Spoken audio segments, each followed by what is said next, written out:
this might be a little bit too sensitive for me, but, you know, I have a son, and when I hear people from positions of great privilege where they can, you know, afford nannies and a lot of help, go on and on and on about the working mum thing. Yes, it's time away from your kid. I definitely understand that aspect, but it's not the same as the working mum idea that, you know, a lot of the rest of the world has to deal with. And so she really leans into that a lot. And I think, well, is this a struggle that you have a lot? You do have help, and also you are at home a lot. I don't know. I find that a little bit grating. I don't even want it to feel like we're beating down on everything she does. I genuinely wish her all the success. You know, she has. Whenever I read stories about her and her getting divorced, I just think that's horrible. I don't want her to get divorced. They have children. I wish her every success, but I feel sad that she feels the need to be this thing that she's clearly not. She's not a chemist, she's not a physicist, and that's fine. Sometimes it's okay to just be pretty and to have good fortune in life and to ride that wave. I think that I was always hopeful that when she leaned into, as I've said on the show a number of times, when she leaned into the lifestyle space, clearly she loves that. I thought maybe we're going to see a more relaxed, casual, real Meghan. I really hoped that would work. I thought that was going to be a good idea for her. I have been disappointed by the output because you're right. It's not about sitting here and bashing on her. We wanted, you know, you want people to be happy and have success. And I think it's just not quite landed for a lot of people, particularly now the show's wrapped up. Well, success-wise, we're going to get a third series, we think, of her cookery show. Which is baffling. Have invested so much in her as a kind of future product for them. And we've got Ted Sarandos, we believe, and I'm not sure if it's a direct quote, but they believe that Meghan is a superstar. And we've had previously people calling her a grifter. Which do you think is right? So I think Netflix are at the point where they thought if back in 2020, which is when I think they offered them the deal, they just found a room and put a bunch of cash in it and set it on fire, that would have been a better use of their money. I don't think they've got any value for money with this couple, which is fine. I don't blame them. It was obviously a business risk taking them on, but I think a year or two... Meghan the series. Yeah, exactly. I think 2 years into it, they realised they'd sunk money into the world's most boring couple that needed like a lifetime supply of money to pay for their security. I think that's what it boiled down to. And Harry actually said that. He said, you know, I was offered this and I needed to pay for my family's security. But that's Harry. Meghan is who they're investing in. It's Meghan that well, but there's nothing there. She's very, like, again... It's one thing to talk about motherhood. It's another thing entirely to turn it into a brand. And when Meghan Markle calls herself a working mom, the reaction is, well, complicated, because while she talks about juggling family, fame, and career, the reality is far more privileged than her words suggest. Let's start with the facts. Meghan and Prince Harry live in a multi-million-dollar Montecito mansion, complete with staff, assistants, and yes, a nanny. So when Meghan compares herself to everyday mothers, the ones hustling between school runs, jobs, and bills, it hits differently. Her version of working mom life simply doesn't mirror the reality most women face. During interviews and podcasts, Meghan often paints herself as a relatable figure, a woman just trying to make it all work. But here's the problem. Her struggles are framed like Hollywood talking points, not genuine reflections of hardship. It's the tone that grates, the kind of privileged whining that overlooks the fact that real working mothers do it without the luxury of staff, private chefs, or exclusive childcare.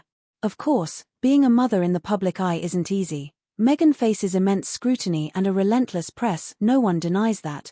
But her mistake is trying to merge celebrity motherhood with everyday struggle, as if they exist in the same world. And that's where the audience disconnects. Empathy fades when privilege gets dressed up as pain. Let's be honest, this narrative isn't just about motherhood. It's about image. Meghan has carefully curated a modern working mom persona, something relatable, emotional, and inspiring, but like so much in her public journey, it feels manufactured. Because for someone constantly talking about privacy and normality, her brand thrives on overexposure. At the end of the day, no one begrudges Meghan for having help. Every parent could use more support. But when she speaks as if she's walking the same path as ordinary mothers, it sounds tone-deaf. Authenticity matters. And if Meghan truly wants to connect with people, she needs to stop performing relatability and start understanding it. Because real working moms don't get the spotlight, the luxury, or the help. They do it all anyway, quietly, selflessly, and without applause. And maybe, just maybe, Meghan should take note of that before calling herself one of them. I'm not saying this to be horrible. She is not an entertainer or an entertaining person. There's not much personality there. I never learn anything from her. I love lifestyle shows. I watch them every day. I don't learn anything. I didn't learn anything from hers.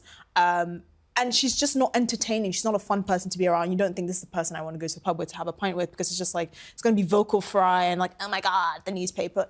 It's very clear that she is not box office in terms of entertainment quality. But that's okay. I was going to say, look, if you're going to take a step back, right, it's no surprise that she is, I think, at her most unpopular point at the moment in England. So it's not a surprise still that, you know, a lot of people here didn't take to her the product that she's been putting out. But it's not just that. When we're speaking of the possible third season, it's not just that. It's the fact that, you know, major Hollywood industry publications like The Hollywood Reporter and Variety, I mean, they were the ones writing the negative reviews about Meghan, where traditionally, you know, you would think that they would probably be a little bit more favourable. And so that's what I'm saying. When you take that step back, it appears to be across the board. They weren't particularly well received. The show wasn't particularly well received, which is why I was surprised to hear about season 3. Again, not because, you know, a lot of the people that, you know, she's a very polarising figure, obviously, but the fact that it was so critically slammed made it very surprising that they would invest beyond season 2, which I believe had already been filmed. Well, Netflix, they are keen on her. They are investigating. I think it goes deeper. Their relationship goes deeper than we kind of really imagine. As ever, with the brand, I think we're now told that they're not going to restock. Yeah. Oh, this is from the podcast. Yes, that was a a topic on the podcast where yeah. she mentioned that, I might not restock this year. She might go into a rebrand and kind of veer into fashion, for example. As ever isn't just going to be. This just plays as a whole thing. There's just, where's the direction? Where are they going? They're just throwing mud at a wall and hoping something it's sticks. low risk. She's literally losing nothing. This is when I tell you this is the same strategy that every woman with a very wealthy husband who's just pumping enough into her business to keep her happy. This is exactly what's happening. When Sue was saying, they had an initial launch and they did really well because they sold out. Well, how many units did you actually sell? She could have sold 50 jars, and if it sold out, it's sold out. And that's a success in her book. We don't know anything. We don't know the metrics of this business. And it's clearly in its infancy. It's still finding its feet and all of that.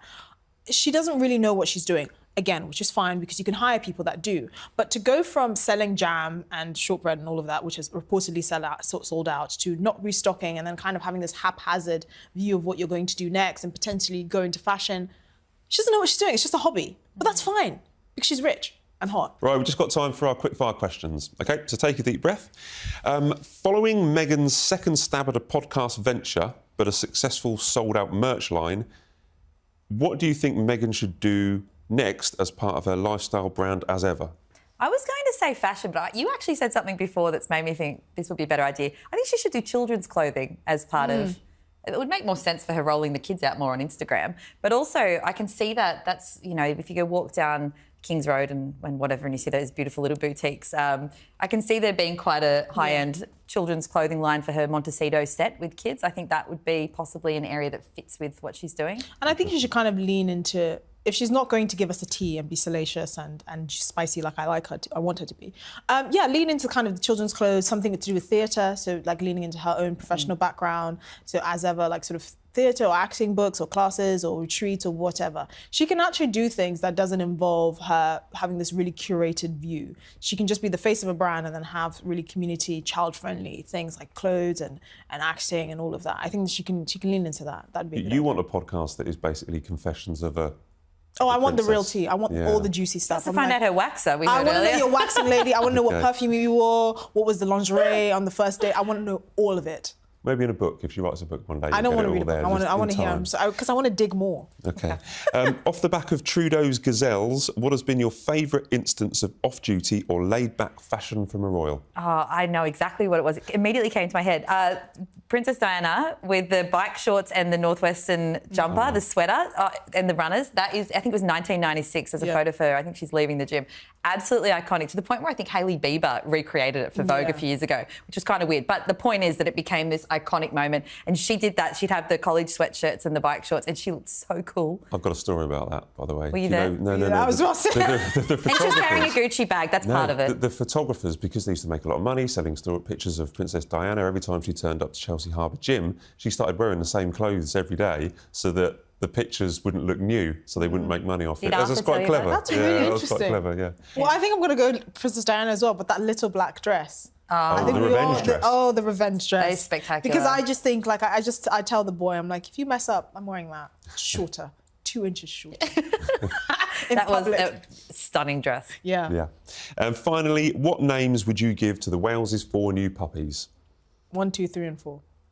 You're not a big fan of Absolutely. dogs? I just can't be bothered with names. Because if I give you, like, exotic names, then I have to remember it. Fine. But also, as we said, I don't know if they're keeping them or not. You've got to be really careful not to start naming the pets if you're not going to keep them, because the kids will get very attached. They should give them little titles, though, like, Earl, Dukey, things like that, like cute stuff. Marquez. Yeah, get a bit, have a bit of fun with that. But again, unless they're keeping them, don't name them. Well, if they keep them, in theory, you have one for Charlotte, one for George, one for Louis, but then you've got the spare.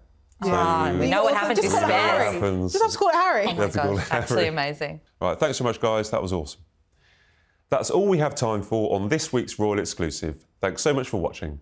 Please leave your comments as we do read them, and don't forget to subscribe so that you never miss an episode. We'll see you next week.